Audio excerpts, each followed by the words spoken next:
ZeP94, the line Japan just crossed. A quiet visit, a heavy silence, and a red line glowing in the heart of Asia. But tonight, diplomacy moves in the shadows.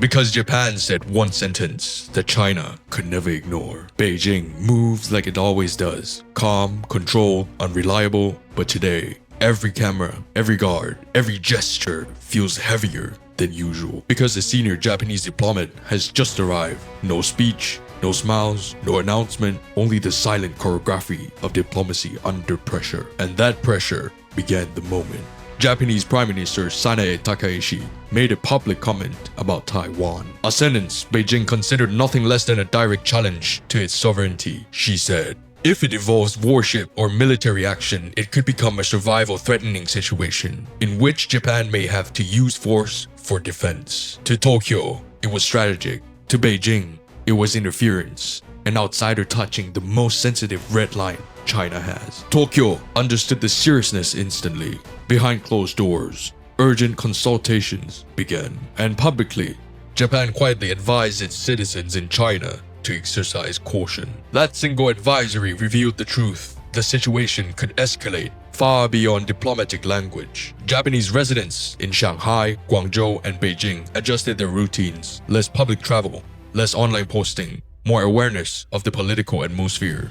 Because when tension rises in Asia, ordinary people feel the tremors first. Inside the Japanese embassy in Beijing, officials monitored Chinese media tone, drafted contingency plans, and prepared for the possibility that rhetoric might evolve into something more serious. And this is why the diplomat is here today, to manage the damage created by one sentence spoken in Tokyo. A sentence China believes crossed the boundary foreign governments should never touch. Across the East China Sea, Beijing's position is firm.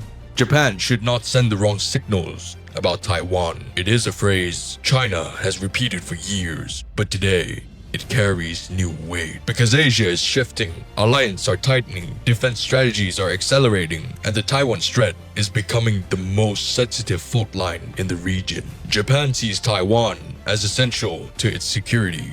China sees foreign involvements as interference. Two narratives, two worldviews, one red line. This is why the diplomat's visit matters. His mission is not to resolve the disagreement. No one trip can do that. His job is to stabilize the temperature, to read Beijing's mood, to calculate how far China is willing to push its displeasure, and to ensure the tension doesn't slip into confrontation. And as he leaves the foreign ministry building, the camera follows. A quiet car rolling out of a Beijing compound becomes a symbol of the moment. Because diplomacy in East Asia rarely happens in speeches. It happens in the silent steps between buildings, corridors, and hotel rooms. What we saw today was not a visit, it was a warning, a reminder that in Asia's new geopolitical era, every word has consequences, and one sentence from Japan has just shifted the balance in a region already bracing for storms. And this is the ZeP Show. In case we don't see you, good morning, good afternoon, and good night.